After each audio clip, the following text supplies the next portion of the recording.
Well, this is new. Another beautiful morning.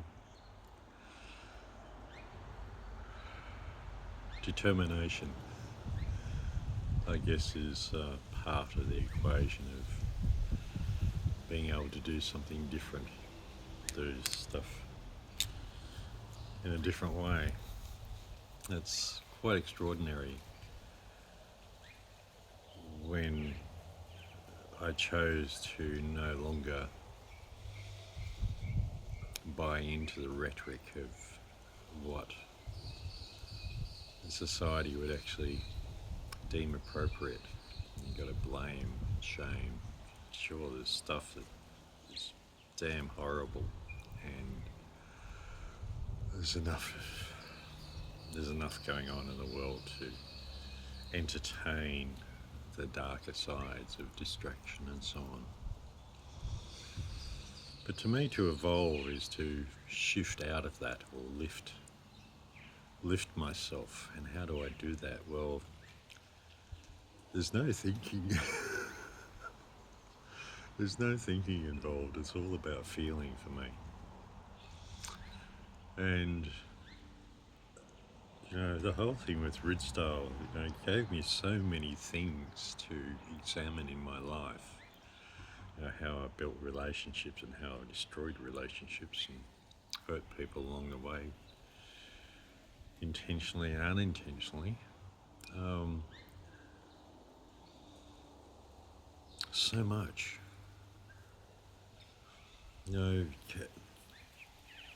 Having an argument and walking away and feeling absolutely disgusted with myself about it. And then consciously in that moment saying, no, that's not me. It's a narrative that I have maintained, I've built, I've honed, I've invested in, built careers around, we've built industries around.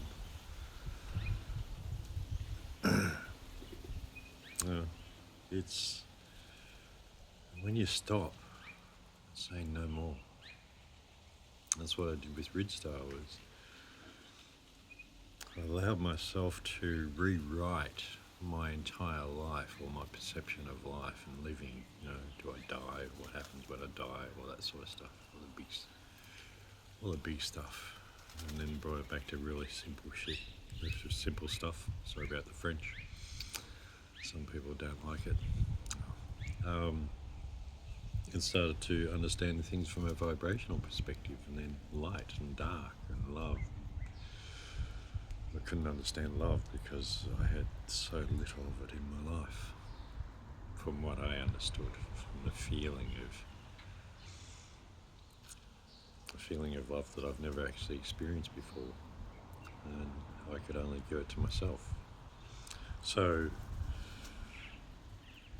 I certainly jumped down the rabbit holes of blame and, Pell was a complete dick. Calculating individual that also inspired me to feel peaceful for the system, but not. This whole peace thing is it's a first-person experience. So I just sit in an experience of, or a feeling of no thinking and just feeling quiet, just quiet. And just focus on that, the gentleness of me, not me with the narrative, but me as, little Danny or someone that's, trying to map through what that was at, 13 or 12. Anyway, but what it's allowed me to step into is this free cultivation that I believe that everybody has access to. It costs nothing. You can't buy this shit. You just can't. You can't buy this stuff. The real stuff that you do for yourself, that you rely on yourself to do, you won't pay two bob for that. And that will be the real gold, because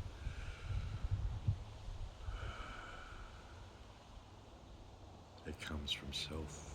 It's a gift, in this vibrational sense. I don't do, I don't buy into the equation of prophecies and what's going to happen or this is going to happen or whatever. Don't buy into that, because it takes away from the experimentation. The experimentation of me spontaneously arriving in the moment, no thinking, and just being joyful about something. It's completely unrelated. So it just lifts the vibration. It doesn't dampen it, doesn't shun. It's like this equation of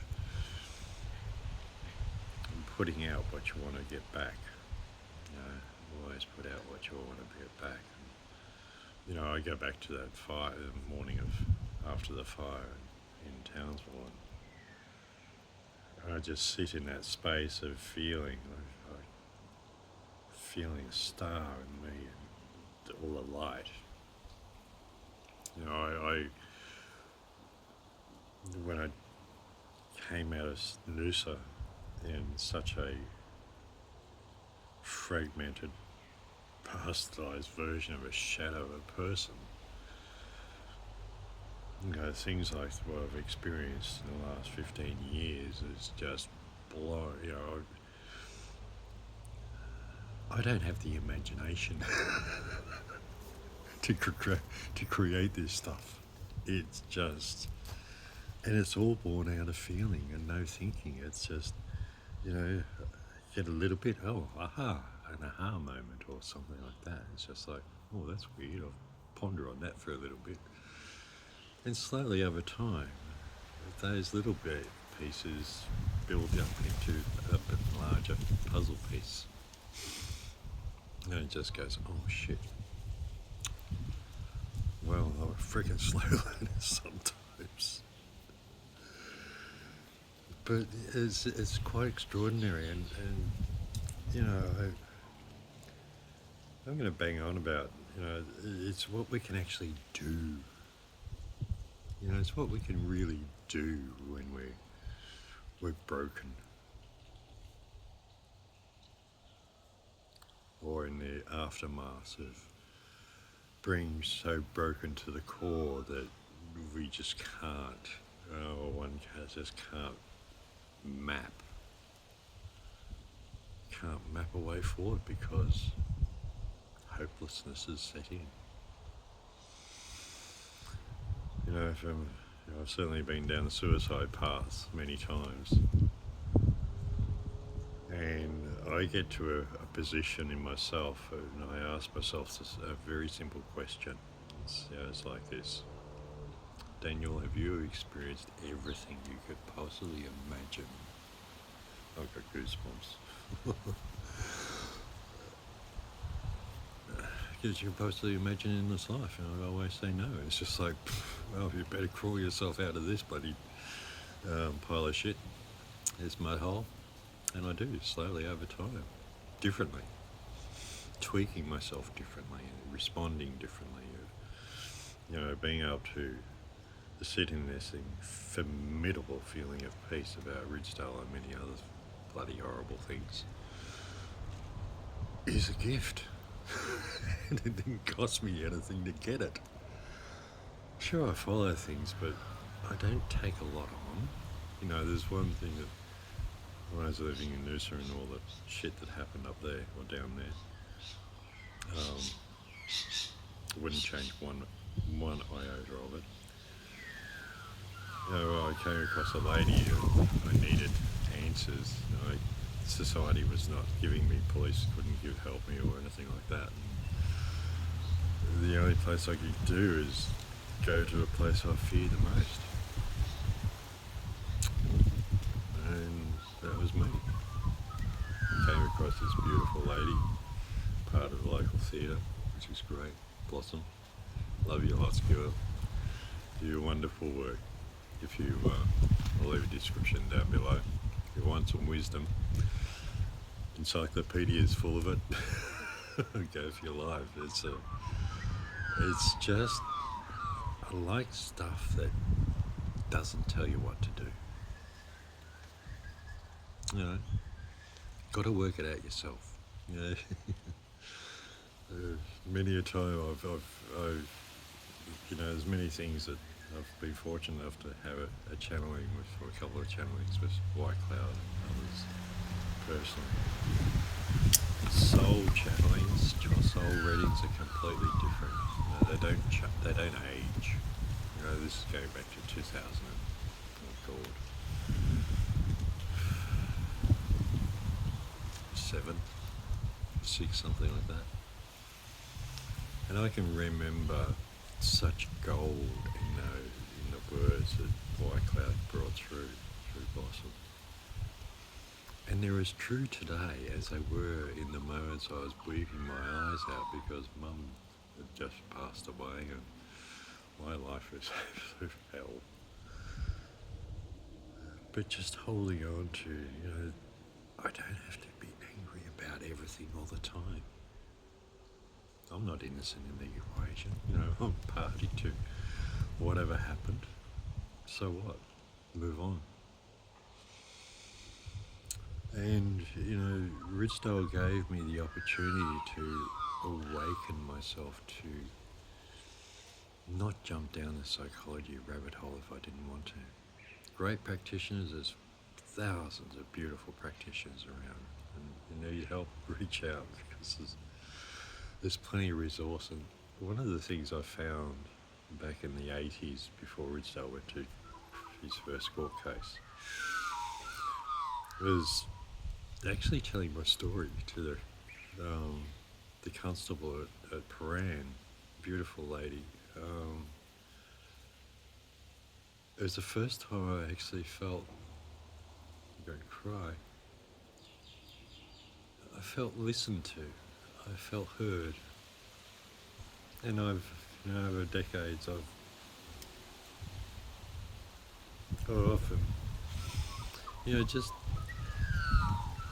telling your story. It doesn't matter who to, you can tell it to a tree, it doesn't matter, but there's something in the having the courage to speak.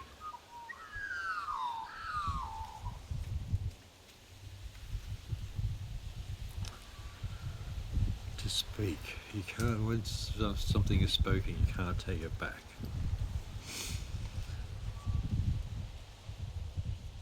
Oh, I've had a life of richness. Just incredible, amazing richness. Just being able to look and observe and see and change and evolve and become and still becoming. So this is really starting to develop into, you know, a form of inspiration. Just cry a little if you need to. I do a lot. When Mum turns up, you know, from the other side, it's just like, oh, turn the waterworks off, please. It's so beautiful. Or Dad, it's wonderful. And yeah, my spiritual life is very much awake, and you know, come and share and listen. I'm a wacko. I get into shit pretty deep, and I don't pull any punches. If I haven't lived it, I'm not going to talk about it. But I'm really interested in cultivating a narrative and a conversation where people who have been broken to the core, there's lots of us, but have rebuilt themselves differently from a different core, from inside their hearts, in a silence, or what tools of the trade have you developed that, you know, we all have different gifts that we can share. We just talk about it. It doesn't cost anything. The beauty of giving the beauty of gifting something from the heart is just, what comes back is extraordinary, and lifting vibe and changing the world. I'm not interested in changing the world, I'm creating my world, one breath at a time. Change my language to be exciting and cheerful, a bit of a freaking nutcase half the time, but hey, it's to feel like this,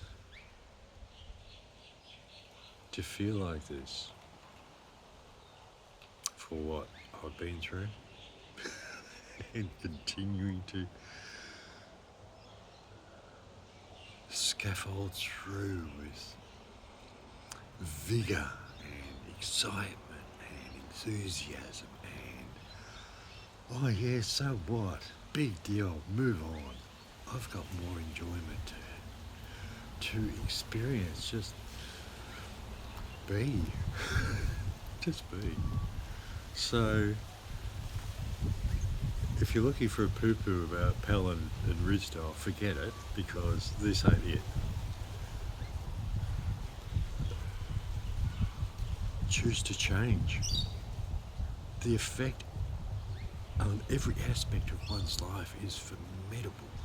Being able to lift oneself out of shit by just simply saying, I'm not going to buy into that stuff. I'm going to listen to my own heart and turn my head off for 20 minutes. Bloody beautiful. Anyway, that's me for today. This morning, I'm going to enjoy this beautiful day, wherever you are. If you've got a darkened cloud around you, feel into a skerrick of a silver lining. Just a tiny little spark. It's there, but it's not there in thinking. It's there in feeling.